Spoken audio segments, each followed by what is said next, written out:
pretty clear from his physical nature and also from his cognitive ability, right? That he's in cognitive decline, that there's dementia. If you don't have your health, what do you have? You are a functional medicine doctor. Join us as we blend modern and ancient wisdoms to be well now. I am curious, as I think are so many Americans, what is going to happen with President Biden? Everyone saw the debate performance, and I came to you and I said, as a doctor, let's not get into the politics of this. What did you see on that debate stage? Yeah, that was pretty startling, and I think everyone throughout the entire nation was caught alarmed, and certainly the panic that's happening within the political world right now, and throughout politics in general, is an indicator of something gone awry. For certain, absolutely. Now, I want to preclude what we're going to say because we are going to describe some things or point out some aspects of health, cognitive decline, physical health, neurological impact, inflammation on the brain, a variety of different things we're going to point out today. But I want to make it very, very clear, that without proper diagnosis, without working with an individual one-on-one, without being able to do a cognitive assessment, ask specific and detailed questions, get specific recall and information from the president or from any individual at all that you suspect to have a cognitive related issue, there is no way that a diagnosis should be made. So what we see happening throughout the political world right now is a worldwide, or at least a political worldwide diagnosis that has been made. It seems that there is a consensus that has already been determined that President Biden is in full-scale cognitive decline, if not already off the cliff. Well, you're Dr. Dummar. Your life is dealing with patients and helping them get well at Community Health and Wellness and Heber. And so there's a lot of political pundits who don't practice healthcare for a living. So that's why I wanted your perspective on this. Like without being able to diagnose him, but just from all your expertise, what did you see on stage? Well, so Nick, you watched the debate? You have elderly patients. I watched it. We all know what we saw. I watched the debate. Yeah, but I want to know through your lens what you think is happening with the president. So the first thing that I noticed is when he walked out. President of the United States, Joe Biden. Watch President Biden walk out and tell me that that's the gait of a strong, fit, functioning individual. Essentially, he's got a slowed gait. It's almost a staggering gait. He's shuffling to some degree. We all saw it. Right? And so this is a significant indicator of neurological decline. Okay? The nerves communicating with the muscles not happening. This could be a result of inflammation. This could be a result of an infection. This could be, I think some of the commentators or some of the Democrat people said, "Oh, he had a cold that night." Well, would I say that it's from a cold? Well, I know when I have a cold, you and I, we know when we have a cold, we can still walk properly. Right. But he's 81, so you don't know what's happening. Again, you have to be in there to make the full diagnosis. But I think we can pretty clearly say that at least his walk to the podium and his random wave to the no crowd. Maybe he was waving to the camera to all of us. That would have been very kind, I guess. But it seemed like a very hollow wave and a hollow gesture. His walk was shuffling and staggering to the podium. We were all actually, I think, just grateful at the moment he got to the podium because we said, whew, at least he'll be stable now. Right? I think we were all afraid he was going to fall over. So he made it. But that's the first indicator. What's going on with this individual? Is he fit? We're talking about fitness. That's what, when you do a medical examination of a president of the United States, you want to know, is he fit? Is he fit to serve? Is he healthy? Is he, what's his cognitive level like? Can he make quick decisions? He has the nuclear button, right? The nuclear codes. He's the one calling the shots. What decisions are we making as far as the world stage goes? And if you're looking at the president of the United States from that lens, then it's a pretty significant position to be in. Yeah. And so you need to have a level of fitness physically, emotionally, and mentally.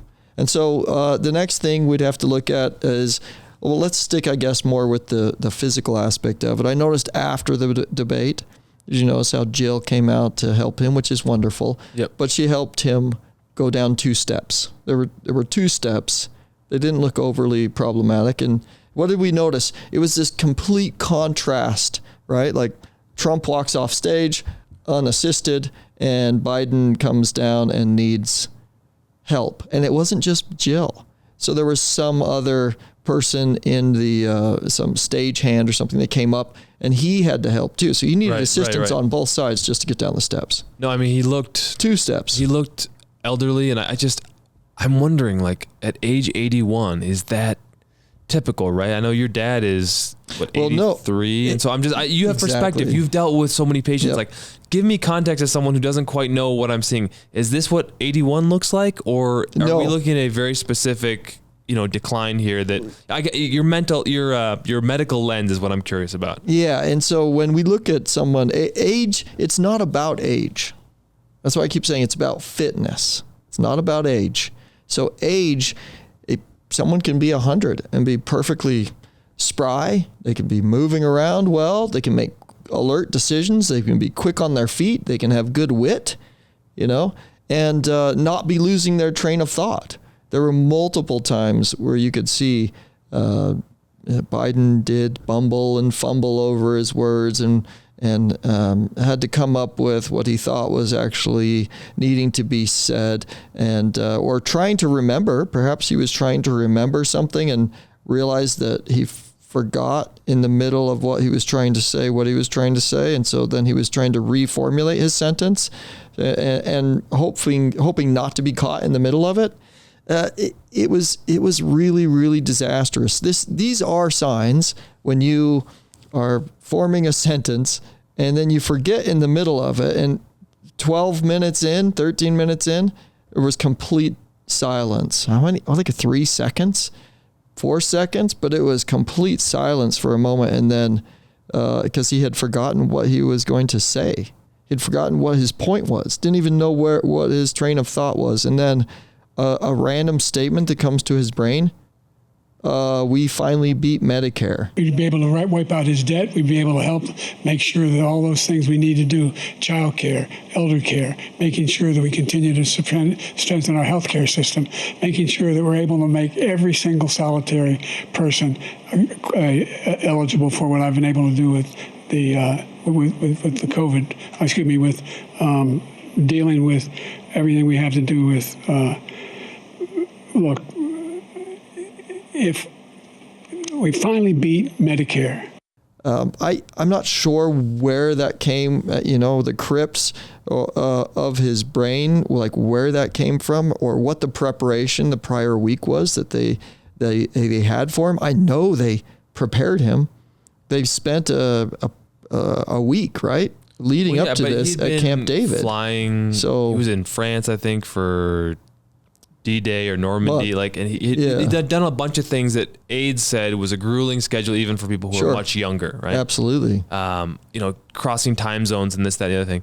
But again, this is sort of what you expect the president to be able to do. The president's going to be traveling everywhere. They always show the president after 4 years with much grayer hair. I mean, it ages you, right? Yeah, even Obama, right? Yeah. Obama was like this young, fit, could do anything guy, jet black hair. And then literally you were like, Obama is gray. Yeah. Totally great. And you saw Biden from 3 years ago, and he was the kind of, come on, man. Da, da, da. And you're like, oh, that's what he looked like when he beat Trump. Yeah. This looks like a shell of him. So again, you're sitting there at home with your wife. I wonder, what is your immediate statement? Like, he's got, I know you can't diagnose, but what is going on? We saw all this stuff. We all saw it. If you didn't see it, what rock you living under? I think this has awakened everyone in political world where it's like, people love the horse race. People love the horse race. Yeah. The politics get interesting for some, but the horse race of a presidential thing, and now everyone's really excited, which is why I'm like, this is what everyone's talking about. Let's do a podcast about it. Yeah, well, what is clear to you? It's pretty clear from his physical nature and also from his cognitive ability, right? That he's in cognitive decline, that there's dementia, right? That at very least there is inflammation occurring in the neural pathways of the brain and clogging those pathways up. He is literally in the throes of dementia, possibly Alzheimer's. Do we know? We don't. I don't know. We don't know. But we all saw it displayed there. What we saw was some guy, they would show Trump as Biden would speak, and he'd be making and he's making these obvious faces that people would say, okay, I can see why he's making that face. And then they would show Biden after Trump would start speaking, and it was like a mask. This just like droopy mask face staring into nowhere, not even sure if he was there or not is how you would describe that look, right? My grandma late in life had a few mini strokes, and I knew her mouth started to droop, and I saw like a drooping part of his mouth, and I wondered if he's had, a mini stroke or something. And I don't even know what these terms even mean, but I think we all know what we saw, and it was like, this is a man who's in decline. Yeah, well, there was acknowledgement that he had been experiencing several of those, and however, you don't really get a lot of information about the president of the United States, and right. for a good reason. It's obviously his political rival would use that to absolutely hound him, right? And then we would never have a second-term president ever. So the question here really is he fit? And again, the mask face, the blank stare, losing his train of thought, the fact that he has to be he shuffles onto the stage and he has to be helped down a stair or two stairs in a significant way. Does that disqualify him? No, but it sure does. It sure does point to significant signs of cognitive and physical decline. And if there's cognitive and physical decline in your president, do you want to vote for this guy? Do you want him to be the leader of the free world? Well, and I think you always like to help people get informed and make their own decisions. And I think this is one of those cases where I think people just know what they saw. Yes. And they're going to decide whether that's, and who knows, by the time this podcast airs, maybe we'll have heard some announcement of whether he's going to step down or not. There's all this drama and who would it be if he did, but prognosticating into the future, I know you never like to give up on our body's ability to heal itself, but 150. In the next 4 years, like, where does Biden go from here health-wise? Like, it didn't look good. So what? Well, I think it depends on if Biden remains in the presidency. I think if he continues to keep this level of stress on him, if he bears this burden and he keeps it, I think the level of decline is going to be rapid. I think it's going to be within months, possibly.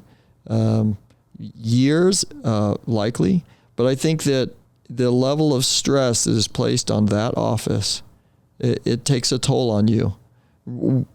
Whether you're like, oh, I can go play golf X number of days or whatever, it's a stressful, weighty position. Any way you look at it, and stress itself has been shown to limit lifespan. And it's also been shown to elicit inflammation in the body. So just the weight and the burden and responsibility of that position is going to accelerate in a dramatic way. Whatever cognitive decline, whatever physical decline we see happening right now, we're going to see it happen in lightning speed if he continues. If he steps away, which is very likely. I think the Democrats are pushing for that right now. It's very possible that this is going to happen in the next week or two, that they'll come up with some deal and they'll say, okay, step down and this is what we'll do, X, Y, Z, and you get pardoned and whatever else, right? If however. Who knows? Yeah, I don't know. But so they'll just allow him, afford him a way out. And the question is whether or not he takes it. He might take it. If he does take it, and he can be okay with that and he goes and focuses on his health. It says, okay, now I'm going to just step out of the public arena and the public eye. I'm just going to focus on my health. We have amazing physicians. We have amazing access to health, to clean water, to quality foods, to organic vegetables, to, he can do a significant amount of reversal here, and he can be sharp as a tack if he's able to or willing to, I think, step away. You don't think you can do both at once with the stress of that office? I think he could, but I think he's showing right now that he's not. Yep. That's my concern, right? Is that the stress of the office is taking it out on him, obviously. And we could say, oh, that's just regular age and decline. He's 81. My dad is 83. We just did a hike with him, right? And he was fit. He interacts with us. He engages. He knows about all of his grandkids. He knows their names, their lives, what they're doing, where they are, where they live, how many children they have, right? Right. He understands and he cares and he's compassionate. And when I look at him, I can see that he's there. Yeah. He's never staring off in space like in a distant glaze. That doesn't mean he doesn't get tired sometimes. Of course he does.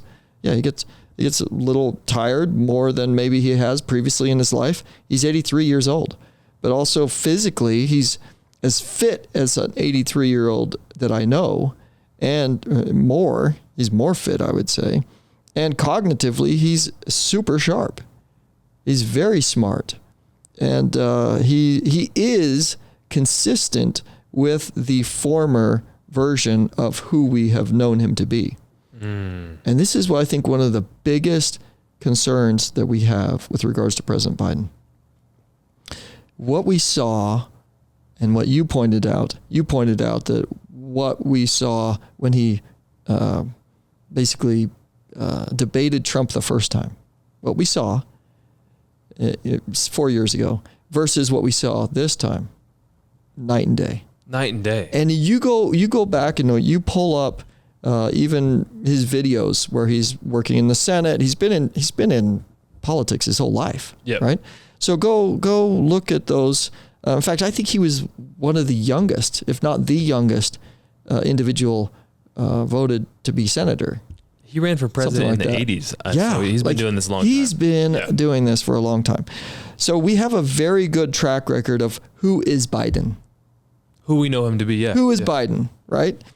How does Biden look? How does he respond? How does he speak? How does he communicate? What are the things that are important to him? We know this. So when we go back and we look at who Biden is and who Biden was on the debate stage, there's zero resemblance. Except there was one point where he was mad at Trump and mentioned his son, Beau. That seemed pretty Biden-esque.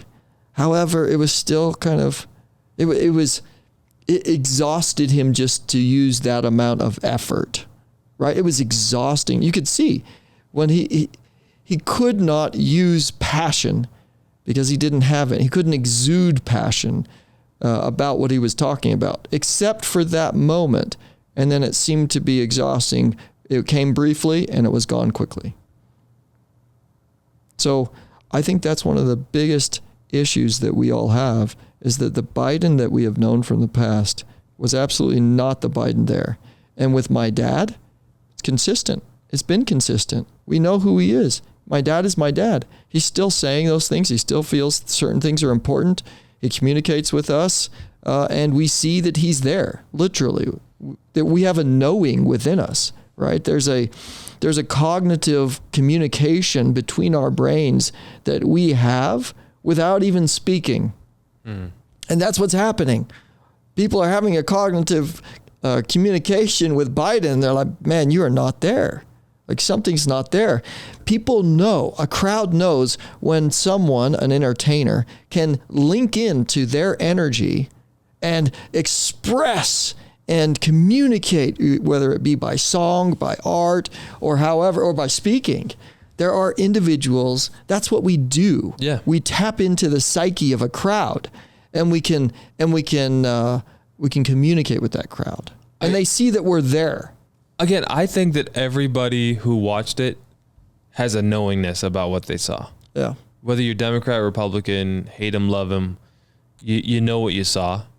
And that speaks to what you said, that the linkage, the energy, like there's a knowingness there. But intellectually, I just wonder kind of the decline that could happen over the next 4 years. Let's say he stays in it. People are just like, I don't want Trump. And he somehow wins, even though they know he's elderly and on the decline. Like what could this look like, even a year from now, based on your expertise? Any condition that you would hope that Biden would have promised that he would fight for, that you sent him there to the highest office of the land to fight for you in, is unlikely to occur.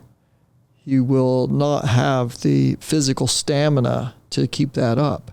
He will not have the mental acuity to do that.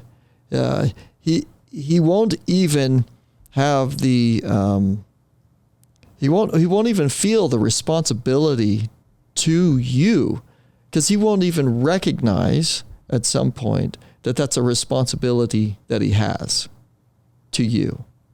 Okay? So again, I'm looking at this from a voter's standpoint as well, and from a doctor's standpoint, saying, if I'm going to be voting for him, I want him to be standing up for certain things that are important to me. But I don't even know if what has been important to him in the past is important at all anymore, or that he knows is important to him. And that's going to get worse. These things, it worsens, especially if the current status quo is not changed. Joe needs a change of status quo for him to remain healthy. There, in some instances, psychology circles, you could argue that if Joe is really the one calling the shots, and it looks like he's not, then maybe Jill is calling the shots. And or his handlers, or whoever's keeping him up there, his office, but whoever is requiring Joe or got him on that stage, to a lot of people, that looked like abuse, right? It looked like abuse almost to keep him there, to put him up to that when they knew. There were so many people saying that Biden was in cognitive decline. Yeah. Biden wasn't physically fit, like coming up to this. And of course they say that about a lot of presidents. I get that. But with Biden, I think that it was more serious. It felt like it was more visceral. It felt like, no, guys, there's really something going on here, and the public needs to be aware of it. Well, the public was just shown that. The public got it on full display. Yep. And so now the public's saying, holy cow, if this has been this way, which it doesn't just happen, right? A cold doesn't do that.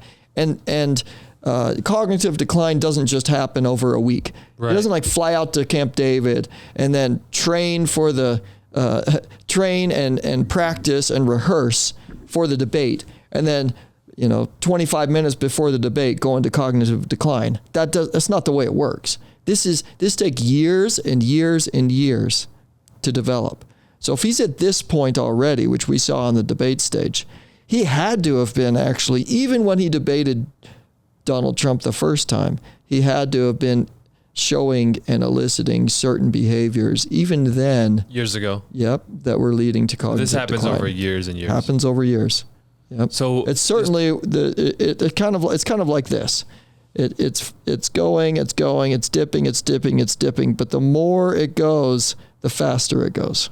Right? The longer it goes on for, the faster it accelerates. So if you're out there and you're feeling like this is happening to someone you love, or you're experiencing yourself, can we end on a non-political moment of hope for people out there who might be experiencing this and want to do something about it, and maybe they want to reach out to your office? Absolutely. If you're experiencing somebody who's going through cognitive decline, or you're working with a parent, the key is to pull them away from those things that are going to be eliciting inflammation to their brain, inflammation to nerves, to neurology, like we talked about. What would I recommend to Biden? Pay attention to your water, pay attention to your food, pay attention to all the things that you're consuming and putting into your body, and you got to reduce your stress.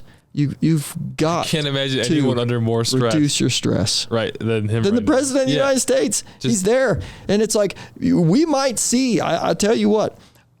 We might see that if he does step down and steps aside and he works on his health and he works on his food and his diet and decreases his stress, we could see that he completely rebounds. Like we could see significant improvements. Joe Biden could be a totally different guy than we saw on the debate stage. Now, I have also listened to people who have worked very closely with Joe Biden who have admitted that, they're like, well, yeah, Joe, this is where he is in his life, yada, yada.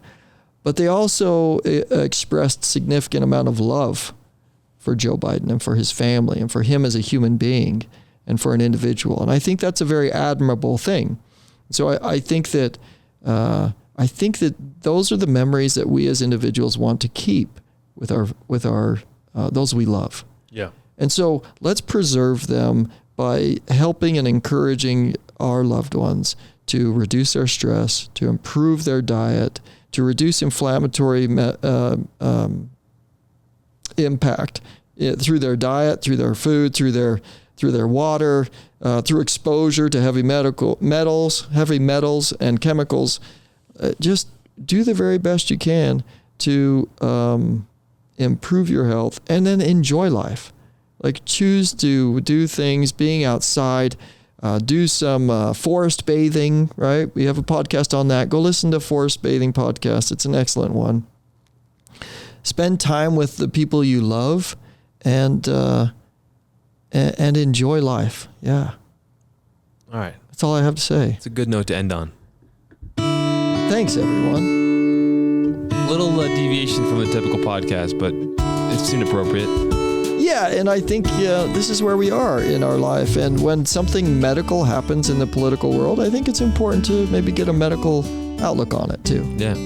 All right. Be well now, everybody. Be well now. Namaste. Namaste.